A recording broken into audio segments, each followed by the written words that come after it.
Hello friends and family, welcome back to another interview experience video yet again. I know I've done a few of these lately, but you know what, the rejections keep on coming. Well, even though, okay, actually technically I wasn't rejected for this one, but anyways, so let's jump into it. So what is Ericsson? Well, to be honest, I didn't really know about Ericsson properly. I kind of just applied on a whim. So I applied to their technology graduate program. I think this one was based in Melbourne, but I believe they also have roles in Sydney and just across the entire world. They are they're a very big telecommunications company. And so yeah, I applied to their graduate program on the 16th of February, so very early on in the year. And on the 24th of March, so almost 5 weeks later, I got an email inviting me to do one of those kind of online video interviews. So not live, but basically where you record yourself and then kind of send that off. So that was pretty short and sweet. I remember the questions were, firstly, why do you want to work for Ericsson? And I kind of just talked about like the impact and the clients, the ability to like grow and meet interesting people, and also touched on diversity, which honestly is pretty generic. Like you can pretty much do that for any company. And then I just kind of talked about myself. So they wanted to know like what could you bring to their company, so your strengths. So I think I mentioned my combination of business and technology knowledge, having studied information systems, and just like, you know, teamwork, communication, all that fun stuff. And then yeah, on the 9th of April, so about 3 weeks later, I got another email inviting me to do psychometric testing.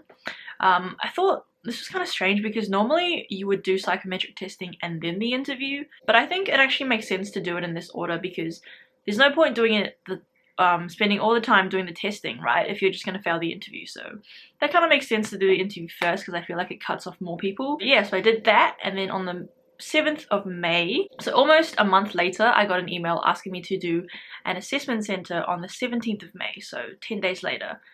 So yeah, overall this process took a long time, about 3 months from the time that I had applied to the day that I did my assessment center. Obviously, you know, I was applying to other things as well, so it wasn't like I was checking my email every day just waiting to hear back from them. It was more like, you know, you do this and then you kind of forget about it and then you get an email, kind of like that. So yeah, overall it was a really long process, but it is kind of standard in terms of other companies that I've applied to. It is a very long wait and you need to be patient. For the actual assessment center, we basically got an email giving a quick agenda. So it was going to be about 2 hours long and it was going to be on Microsoft Teams, which as soon as I heard that, I was like, oh no, this is not it.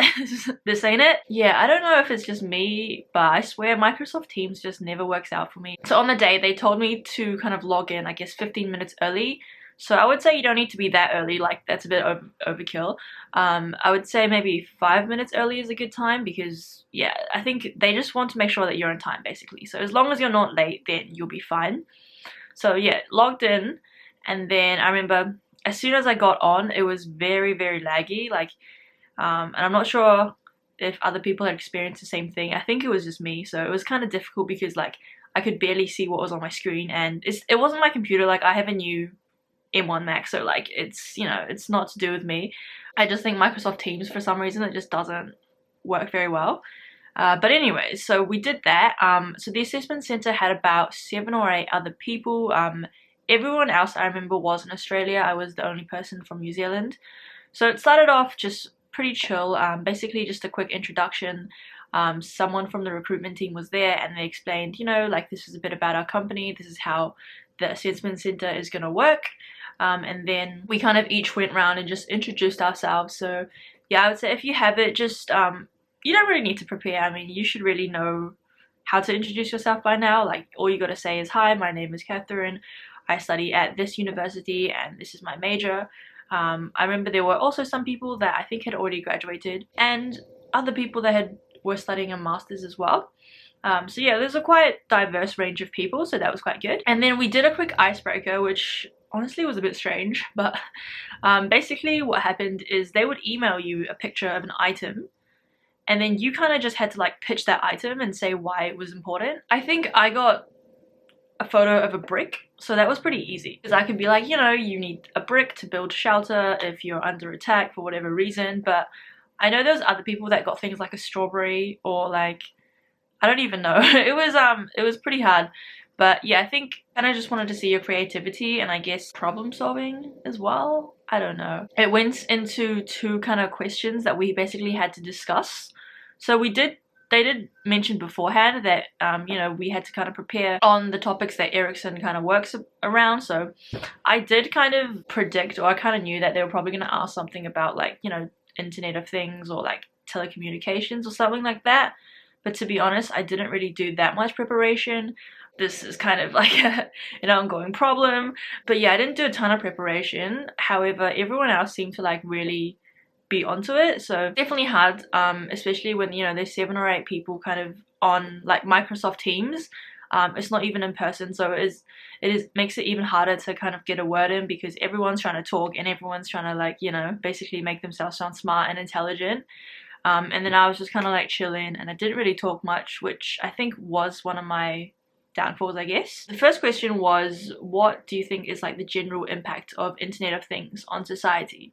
And I remember everyone pretty much just got straight into it. I think overall it did have a very technical feel. Like as a business student, obviously I study information systems, but I feel like my approach is almost like half business, half technical, whereas this was very much just technology. And you know, there were people studying like engineering and like computer science, network stuff. So yeah, it was very like technology heavy, which I guess made it a bit harder for me since like I tend to work better when it's more of like a business case and, you know, there's like technology elements, but it's also, you know, you got to think about strategy and like basically I can like BS my way through like a business case, but when it comes to like technology, then you got to really know your stuff, otherwise you're just gonna sound stupid. So yeah, that was pretty tough. And then the second question was about virtual reality and how it can transform people's lives in different industries, and I think I contributed a little bit. I talked about how like gaming affects a lot of people and a lot of people enjoy it, you know, it's a big industry. So yeah, I think we did that for about 20 minutes, I would say. And then afterwards we had a case study, so everyone kind of had to work together, and then we had about I think 20 minutes, I want to say, to discuss it. The question was basically how operators can monetize 5G. So I did have a feeling that they would cover this, since obviously it was a very relevant topic in terms of telecommunications. And so yeah, we had about, I think it was 7 or 8 people, so we each kind of decided that we were going to talk for about a minute, and we each ended up making a Google Doc and working on that, which is quite helpful. And yeah, we basically just took our own little portion. So I ended up talking about business applications. So I talked about implementation strategies, which I knew about because that's kind of what I'm studying in terms of, you know, information systems and like ERP. So yeah, I think I did that relatively well. And then afterwards, we basically just went into a Q&A session. So we had the opportunity to ask questions to other people. So there were 2 kind of technical managers at the interview as well, and they were kind of, I guess, looking after the more technical side of things. So in the end, I didn't end up asking any questions. Again, I think this was probably something that I should have been doing, because yeah, I mean, everyone says always ask questions, it just shows that you're more interested. But honestly, by this time I was like 2 hours in and I'm just pretty like tired and, you know, had like Microsoft Teams fatigue, if that's a thing.